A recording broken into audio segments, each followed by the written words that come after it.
meus amigos, companheiros policiais de todo o Brasil,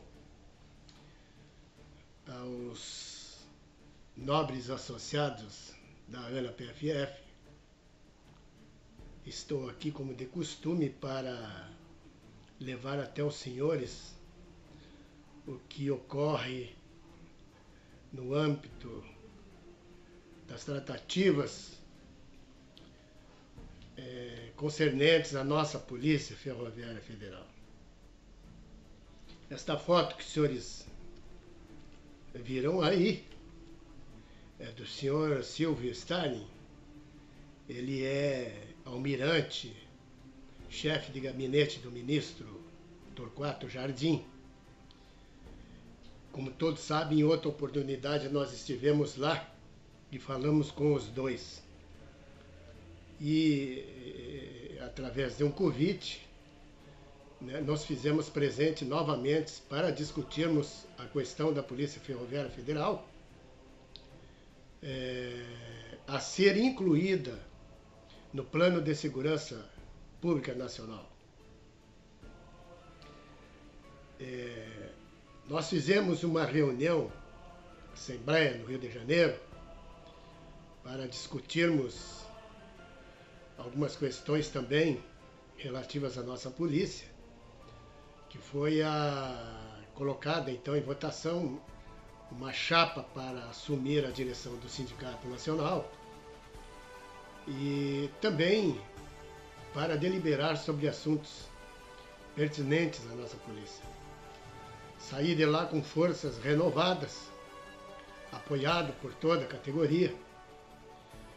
E por que não dizer que a Polícia Ferroviária está finalmente muito unida em torno de uma questão, né? A sua inserção no Plano Nacional de Segurança Pública, o salário dos policiais em dia, a reativação do departamento. Bem, então meus agradecimentos aos diretores que estiveram nessa assembleia, a todos os presentes. Tive o prazer então de tomar uma cervejinha com meus amigos lá, bater um papo e me dirigir então a Brasília. Como eu ia dizendo, na reunião com o almirante Stalin, estava lá o diretor da Receita Federal, o advogado lá do Ministério da Justiça e o seu adjunto, o major. Eu fiz uma explanação rigorosa, porque o secretário Stalin, ele veio ao Ministério da Justiça apenas para nos recepcionar e nos deu todo o tempo necessário para a gente fazer nossas colocações, né? Colocações essas que justificam a implementação da Polícia Ferroviária Federal. Falei das fronteiras ferroviárias com o auditor da Receita presente e eu coloquei a ele tudo o que acontece nessas fronteiras ferroviárias, inclusive na cidade de Livramento, onde há oito fiscais da Receita para atenderem 18 municípios. Então eles não têm gente para fiscalizar toda a frota de caminhões e ainda vagões ferroviários. Então há mais de 6 anos que Uruguaiana e Livramento, a Receita não abre um vagão. Então passa por lá drogas, armas, contrabandos e tudo que você pode imaginar dentro de vagões. As concessionárias se reportaram então à Receita Federal que eles estariam somente com a finalidade de transportar somente cargas e não outras mercadorias, né? O advogado do Ministério da Justiça, nós debatemos a questão da Polícia Ferroviária, ele me falou da medida provisória 782, que revogou a lei 10.683, tirando então a Polícia Ferroviária da estrutura básica do Ministério da Justiça. Eu disse a ele que simplesmente uma outra portaria coloca a polícia de novo na estrutura básica, agora do Ministério da Justiça e Segurança Pública. Antes era da Cidadania. Ministério da Justiça e Cidadania, agora é Ministério da Justiça e Segurança Pública. Então ele concordou comigo que então deverá ser feita necessariamente uma nova medida provisória, criando os cargos e salários para então poder reativar o departamento e colocar a polícia em funcionamento. Dentre tantas outras conversas, né, que nós realizamos sobre a segurança pública, e eu mostrei a eles a nossa participação na LOSP e a nossa contribuição, né, a nossa tese de como deve ser feito o policiamento, então, nas fronteiras do país. E fomos bem recepcionados nessa LOSP, inclusive nós fomos convidados por termos uma visão ampla do que acontece nas fronteiras, né? Isso dignificou muito os policiais ferroviários federais, né? Então, o almirante Silvio Starling, ele se comprometeu, né, já com aquela outra reunião que nós tivemos e mais essa, que eles já estariam tratando desse assunto. Ele entendeu a real situação da segurança pública, que ele é um almirante, né, de esquadra da Marinha. Ele nunca participou ou se ateve a trabalho sobre segurança pública. Então eu expliquei para ele tudo o que acontece no país, né? O fuzil que entra na fronteira, que vai matar o policial, né? Lá nos morros, os pais de famílias, as nossas mulheres e crianças dentro do nosso país, né? Essas armas passam pelas fronteiras. Então não adianta a polícia ir lá e prender um fuzil se ele no outro dia compra outro, porque as fronteiras estão abertas. Então tem que se cortar o mal pela raiz, né? Se corta, se apreende o fuzil no nascedouro, que são as fronteiras. Não chegando ao morro, né, logo os policiais, a cada fuzil que eles apreendem, não tem outro para substituir. Essa é a questão. Então ele ficou muito satisfeito com a nossa explanação, com a nossa associação, muito forte, por sinal, a associação. Os policiais, a Polícia Ferroviária está contida em todos os órgãos, né, responsáveis pela regulamentação. Então estamos muito fortes lá. E ele se comprometeu, deu a palavra dele, que ele, daqui para frente, pessoalmente, ele vai lidar, né, com a questão da Polícia Ferroviária junto ao ministro. Né, vai levar nosso documento, que nós redigimos e entregamos a ele, para então, se possível, viabilizar a regulamentação do departamento. Eu disse para ele que eu acredito na palavra do militar. Então, coloquei essa questão para ele. Ele foi muito gentil, falou de navios, de navegações, conversamos diversos assuntos e ficamos quase uma hora lá tomando cafezinho, água e conversando. Fui muito bem recebido, graças a Deus, né? E então obtive sucesso lá com este almirante.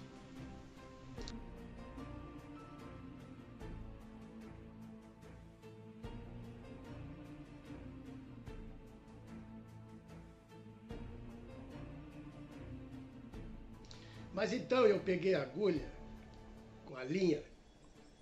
Não sou costureiro, mas eu peguei a agulha, fui lá no almirante e dei um ponto. Depois, às 16 horas, eu fui lá numa agenda com a ministra Grace Mendonça, da Advocacia Geral da União. Ela entrou na sala, me recepcionou, subimos o elevador juntos. Ela me recepcionou na sala dela, mas o presidente Temer chamou-a no Planalto ligeiramente, então ela se ausentou por 1h15 e eu fiquei esperando ela lá. Então eu fui lá e dei o outro ponto para poder puxar e juntar o nó. Entendam os senhores. A doutora Grace, pediu 1000 desculpas por chegar atrasada, mas ela disse que a reunião, a audiência deveria ser com ela porque ela queria falar comigo. Então, ela estava lá acompanhada do vice-ministro e do adjunto e o seu secretário. Também entramos lá numa sabatina medonha, né? Se você está mal preparado, eles te engolem lá, né? Então, eu fiz um breve relato para ela da segurança pública, por que a polícia é necessária. Falei da idade dos policiais, aqueles que estão em outras repartições, outros órgãos federais, trabalhando, os demitidos e tal, que nós teríamos um contingente, vamos dizer assim, para cobrir a demanda que as fronteiras necessitam. Então eu disse a ela que nós não podemos esperar mais 8, 10 anos, porque daí nós vamos vestir a farda dentro do caixão. Então, independente de uma DI estar tramitando na Suprema Corte, a Polícia Ferroviária Federal nasceu lá em 1988, ela foi reconhecida. Então eu solicitei a ela e ela disse que precisa ser provocada para poder fazer alguma coisa. Então ela me disse para mim, disse, o que eu posso fazer pela tua polícia, eu vou fazer. O que tu quer, o que o senhor, até me chamou de doutor, o que o senhor, doutor, quer que eu faça pela polícia? Eu disse a ela o seguinte, como ela aconselhou o governo a esperar a decisão da ADI para depois então regulamentar o departamento, que ela refizesse o seu conselho ao executivo e que mandasse ele regulamentar a polícia, como manda a Constituição Federal e o ADCT-19. Porque nós fomos recepcionados em 88 e não por uma lei em 2011. Né?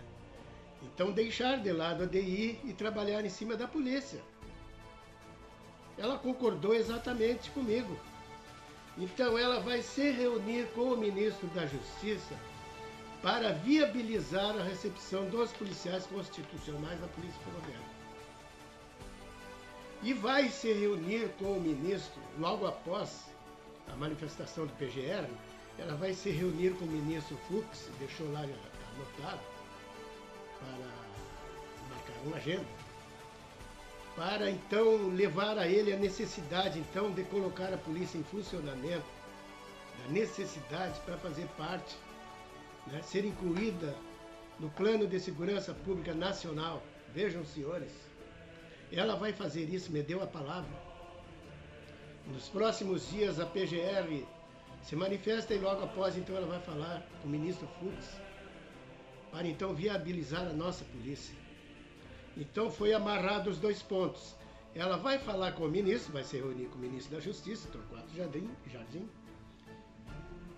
para viabilizar a polícia e ao mesmo tempo ela vai ir até o STF falar com o ministro Fux. Então era essa grande notícia que eu queria dar aos senhores, e eu disse a ela que eu não era doutor, que eu tinha feito alguns 2 semestres de Direito, e que eu não poderia ser chamado de doutor. Ela disse, não, vou te chamar de doutor porque tu conhece toda a situação, bem mais que nós. Eu fiquei muito feliz, eu não soube como agradecer ela. Ela me pegou pela mão e disse assim para mim, Dr. Carlos, pode contar comigo que eu vou fazer o que o senhor me pediu. Eu ainda acredito nos seres humanos. Né? Deus acredita, por que eu não vou acreditar? Então vou acreditar, tanto na palavra da ministra, como na palavra do almirante Stalin. Né?